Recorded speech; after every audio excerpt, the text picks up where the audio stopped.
гүрс етіп кәдімгі бір жарылды да. Тоқтатпай секунд, минутты, қасымнан талай жыл өтті.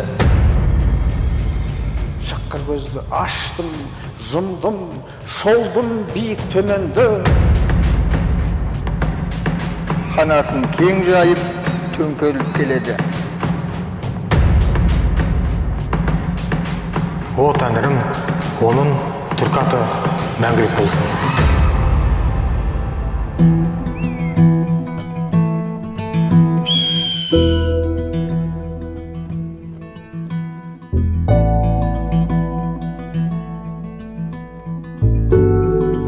Ел әдебиет деп айтуға болады. Қазақ әдебиетінде барлық жанрдың үлгілері бар. Бірақ бізде көбінесе фантазиядан гөрі, романтикадан гөрі реализм көп.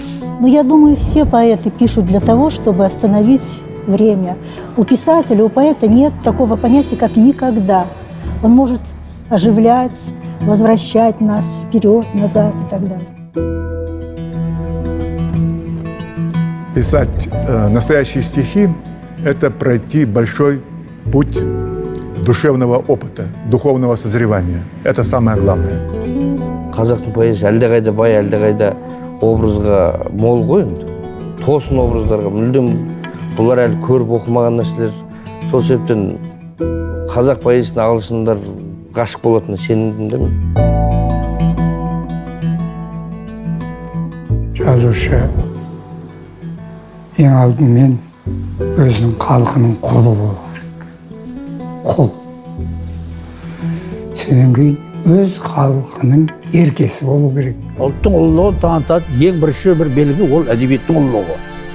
Сондықтан да біздің әдебиетіміздегі ең сәуір шығармалар әлем тілдеріне аударылуы керек. Қазақ поэзиясы бірегей, ерекше әрі жан-жақ. Өзгелерге ұқсамайтын қасиеті мен көркемдік тәсілдері бар. Сол арқылы оны танып білуге болады. Дегенмен әрбір қазақ ақын жазушысының өзіне ғана тән шығармашылық бағыты бар. Маған Темірхан Медетбектің «Қуат жыры» деген өлеңі ұнай. Оқырманды жігерлендіріп, тылсым бір күш беретіндей.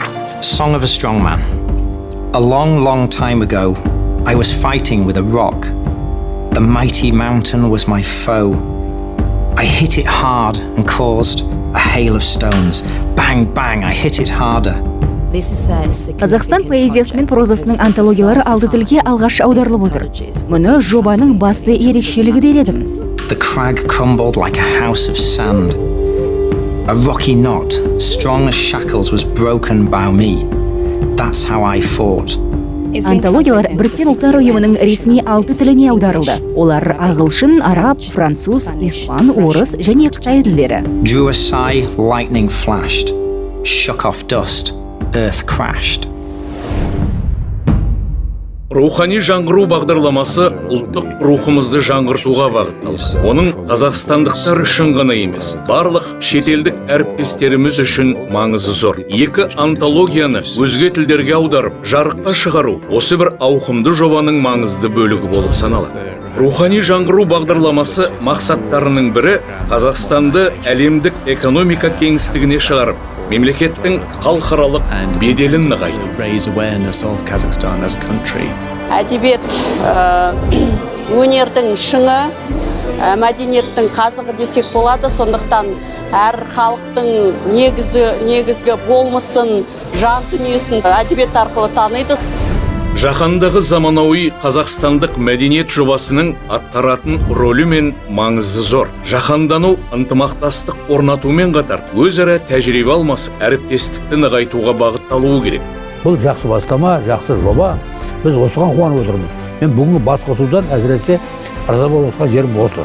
Өлеңдердің басым бөлігі адамның тағдырын, өмірдің мәнін жырлайды. Кей ақындар махаббат пен достық, отбасы құндылықтары жайлы жазады. Ал жазушылардың шығармалары тарихи оқиғаларға сүйенеді. Жалпы бұл жинақтар өмір туралы шығармалардан тұрады. Авторлар тарихы тереңде жатқан заманауи Қазақстан жайлы баяндайды. Бұл туындыларда қазақ халқының өткені, ұрпағына қалдырған бай мұрасы жайында кеңінен жазылған. Мазмұнымен жанр жағынан алуан түрлі өлеңдер арқылы шетелдік оқырман қазақ халқының өзге ұлттардан еш айырмашылығы жоқ екенін түсінеді. Бірақ өзгеге ұқсамайтын соны табиғаты мен ерекше болмысына терең бойлай алады.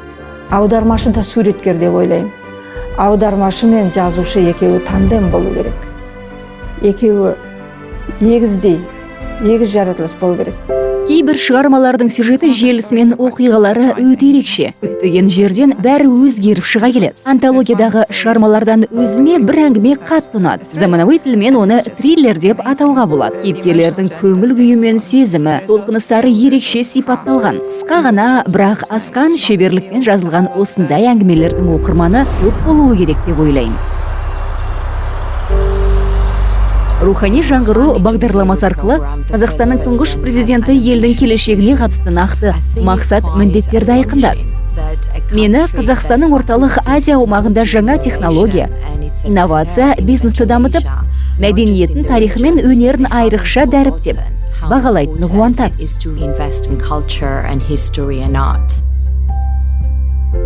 Әлем халықтары бір-бірін руханиятымен бағалайды. Бұл ретте тіпті экономика екінші орында қалады. Қай елдің руханияты мықты болса, сол ел құрметке, бекзаттыққа лайық деп саналады. Өте беделді Кембридж университеті баспасымен өзара әріптестіктің Қазақстан мен Біріккен Корольдік ынтымақтастығына жаңа серпін берері сөзсіз. Кембридж университетінің баспасы құрылғанына 500 жыл. Баспа университеттің бір бөлігі болғандықтан, оның құндылықтары мен қағидаларын дәріптейміз. Жобаны ұлттық аударма бюросымен бірлесе отырып жүзеге асырды.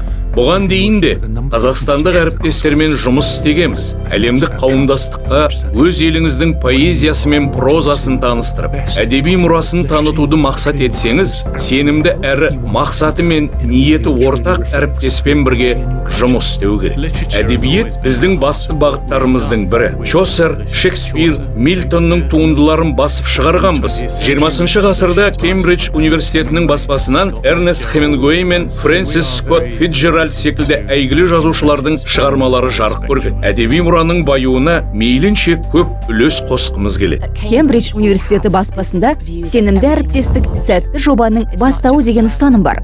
Өзара ынтымақтастық арқылы табысқа жетуге болады. Әлемнің көптеген елімен тығыз қарым-қатынас орнатып, жұмыс істедік.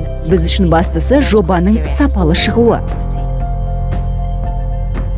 Бұл жоба арқылы әлем елдері қазақстандық әдебиет жауһарларымен таныса алады.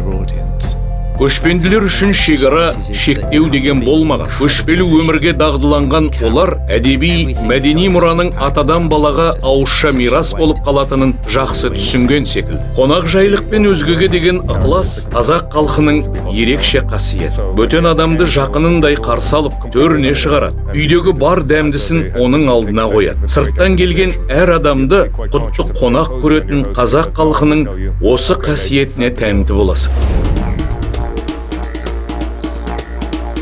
Наша степь очень широкая, много степей, много простора, и у народа душа такая же. Антологияға енген өлең жолдарының көбі жігерлендіреді екен. Оқырманға сенім сыйлап, рухтандыратындай. Көк аспанда қалықтаған бүркіт, сәуле шашқан күн. Авторлар туындысы ерекше толғаныс пен сезімге толы. Тарихи эпостардан бастау алған өлең жырларында батырлық, туған жерге деген құрмет пен махаббат лирикасы да. Қазақстан қандай ел екенін, қайда орналасқанын білмейтіндерге таңғалам. Оларға картаны ашып қарасаңыздар, Ресей мен Қытайдың арасында ұлан байтақ жерді алып жатқан Қазақстан деген ел осы деп айтқым келеді. Тарихы мен мәдениеті бай мемлекетті білу керек.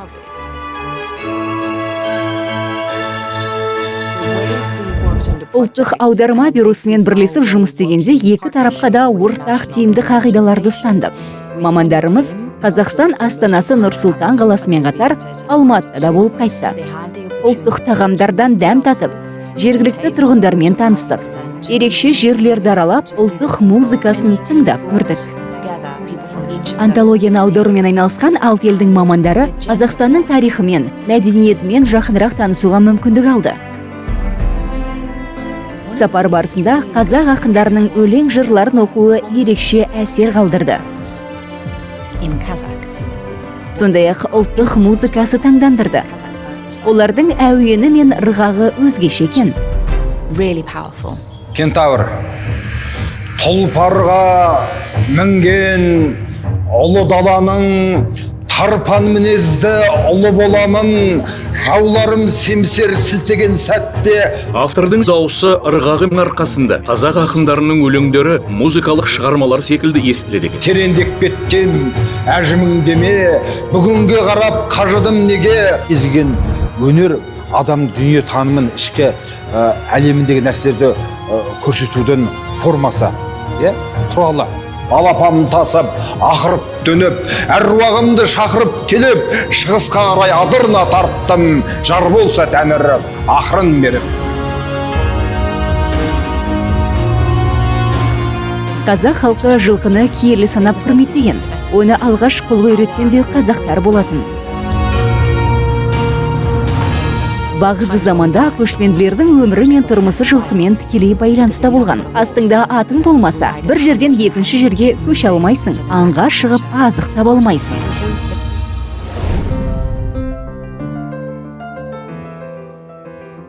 Бәріміз оқыдық, көрдік, аудармашыларымызбен сөйлестік, олардың көптеген сұрақтарына жауап бердік. Енді ары қарай нәтижесін күтеміз. Басты талап әдеби шығармаларды аударатын адам түп нұсқа тілін жақсы білуі керек. Аудармашының мәтінді шебер аударуымен қатар сөздік қоры бай, әдеби туындыларды қаз қалпында жеткізе білуі маңызды. 21 ғасырдағы Қазақстан әдебиетінде маңызды әрі өткір тақырыптар қозғалған. Оның бәрі ағылшын тіліне аударылып, өз оқырманын табуы қажет. Ну, я знаю, что самая высшая степень перевода – перевести воздух, который между слов. Біздің жұмысымыздың тағы бір мақсаты қазақстандық авторлардың шығармаларында сипатталған ұлттық мәдениет пен өнердің ерекшеліктерін көрсету. Ол үшін антологиялардың ішіне қазақ халқының өнер мен мәдениет саласына қатысты ұғымдарын, сөздерін түсіндірмесімен бірге берді. Аударма бұл творчество, шығармашылық. Менің мысалы прозадан қандай шығармашылық болса, аударма дәл содан одан келмес. Ол кәдімгі үлкен еңбек болады. Айталық, бір шығарманы аудару бір жыл уақыт алуы мүмкін. Қазақ тілінде бір сөздің бірнеше мағынасы болады. Шығарманың авторымен кездескенімізде сөздің нақты мағынасын сұрауға мүмкіндік туды. Испан тілінің аудармашысы болғандықтан қазақ әдеби шығармаларын испан оқырманы қызыға оқып түсінсе екен деймін. Әр сөздің мән мағынасын дәл жеткізуге тырысамыз. Осы жоба арқылы Қазақстан мәдениетімен жақынырақ танысуға мүмкіндік алды. Өте ризамын. Сонымен қатар 2 жыл бойы бірлесіп еңбек еткен әріптестеріме деген алғысым шексіз. Францияда бұл жобаға 20 адам атсалысты. Что очень много тонкостей, как в любом языке, впрочем. И казахский язык, он не исключение. В любом языке есть тайна, которая делает поэзию. И без этих тайностей не бывает ни стихотворений, ни рассказов, никаких повествований. И чем тоньше мы именно это откроем, тем мы будем ближе и к подлиннику, и тем лучше у нас будет и перевод, и оригинал заиграет. August nights.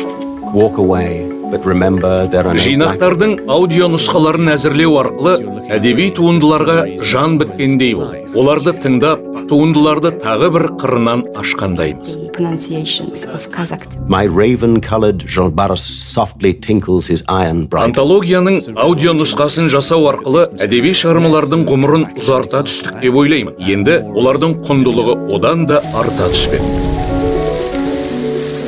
Шет елге шығу, шет ел оқырмандарын табу әр қаламгердің арманы. Оған дейін халықаралық аренаға доступ болмады бізде. Ешқандай орда болмады. Енді осы арқылы бір шықсақ, қазақ әдебиетінде жақсы шығармалар бар.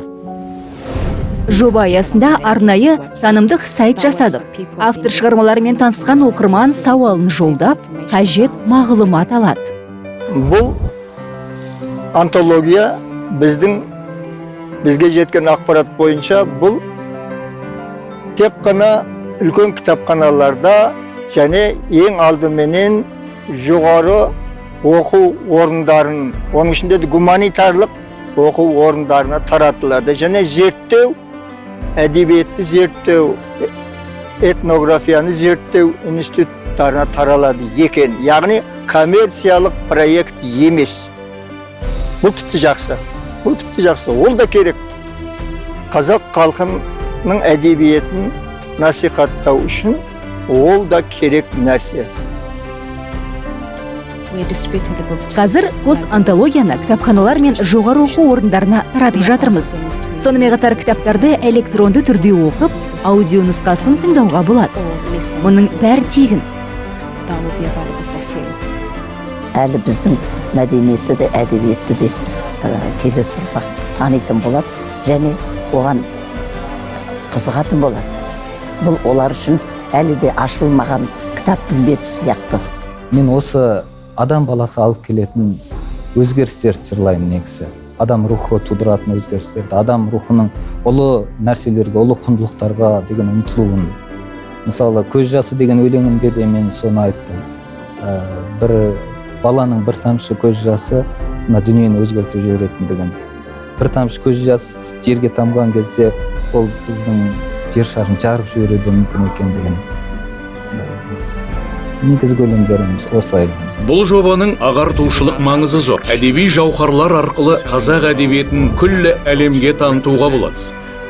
Антологияларды аудару біз үшін ең бір қызық әрі ерекше жоба болды. Басында қиналғанымыз рас. Оның үстіне ауқымды жоба болғандықтан үлкен жауапкершілік артылды. Өз жұмысымызды ойдағыдай атқарып, жоғары бағаға лайық екенімізді дәлелдеуге тырыстық.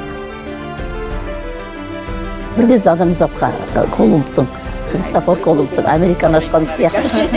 Бұлар өздеріне жаңа бір тақырып, жаңа бір әлемге есік ашты. Қазақстан әлемнің саясат және экономика салаларында лайықты орын алумен қатар, ұлттық мәдениеті мен өнерін де жоғары деңгейде таныталады. Қазақстанның тұңғыш президенті Нұрсұлтан Назарбаевтың біздің өткеніміз бен ертеңіміз, ата-бабамыздан қалған мәдени мұрамыз деген сөзін қайталағым келеді. Ұрпақ өз мәдениетін ұмытпау керек.